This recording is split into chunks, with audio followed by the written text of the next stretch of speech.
वंचित बहुजन आघाडी यांच्या वतीने खामगाव येथे एक दिवसीय धरणे आंदोलन।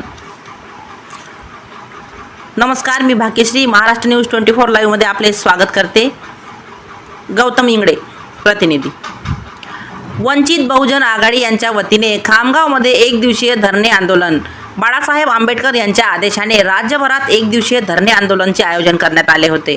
त्याच पार्श्वभूमीवर बुलढाणा जिल्हाध्यक्ष देवाभाऊ हिवराडे यांच्या नेतृत्वात खामगाव येथे एक दिवसीय लक्षणीय आंदोलन करण्यात आले। अधिकारी यांना चुलीवरची भाकर देऊन कब मिलेगा सिलेंडर अशा घोषणा देण्यात आल्या। तसेच नरेंद्र कब मिलेगा सिलेंडर या घोषणेसह राज्यव्यापी आंदोलन करण्यात आले। देशात गॅस सिलेंडरची टंचाई वाढल्यामुळे नागरिकांना मोठ्या अडचणींना सामोरे जावे लागत आहे। आंदोलनकर्त्यांनी चुलीवर भाकर बनवून निषेध नोंदवला। उपविभागीय अधिकाऱ्यांना चुलीवरची भाकर देऊन मागण्यांचे निवेदन देण्यात आले। या समस्येसाठी केंद्र सरकार व पंतप्रधान नरेंद्र मोदी यांना जबाबदार धरत नियमित गॅस पुरवठ्याची मागणी करण्यात आली। या आंदोलनामध्ये वंचित बहुजन आघाडीचे जिल्हाध्यक्ष देवाभाऊ हिवराडे, महिला जिल्हाध्यक्षा विशाखा सावंग, युवा जिल्हाध्यक्ष अनिल वाकोडे, तालुकाध्यक्ष शांताराम पेटेखोडे,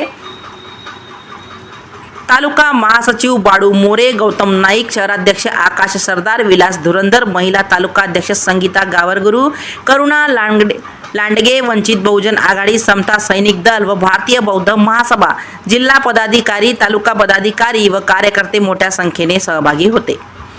महाराष्ट्र न्यूज 24 लाईव्ह प्रतिनिधी गौतम इंगळे तसेच मी भाग्यश्री यांच्यासह आपली रजा घेते। भेटूया पुढील बातमी सत्रात। नमस्कार। बुलढाण्यामध्ये बुलढाण्याचे जिल्हाध्यक्ष आदरणीय देवाभाऊ हिवराडे यांच्या नेतृत्वात आम्ही वंचित बहुजन आघाडी, त्यानंतर युवक आघाडी, समता सैनिक दल, महिला युवा आघाडी या सर्वांच्या वतीनं ही निवेदन शासनाला आपल्या माध्यमातून सादर करतो।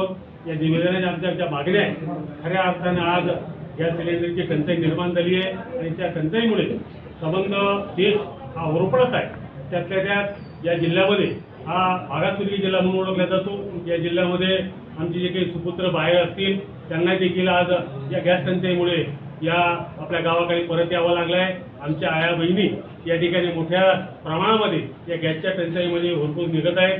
त्याबरोबर इंधनाची व्यवस्था नाही आणि म्हणून आमच्या माध्यमातून हे निवेदन आम्ही सादर केलं। याचा एक भाग म्हणून आमच्या आया भगिनीने या ठिकाणी ज्या भाकरी चुलीवर तयार केलेल्या आहेत त्या चुलीवरच्या भाकरी आपल्या माध्यमातून शासनापर्यंत पोहोचवण्याचं काम आपण करावं अशी विनंती या ठिकाणी आपल्याला करतो। सोबत ठेचा आहे, कांदा आहे आणि भाकरी आहे अशा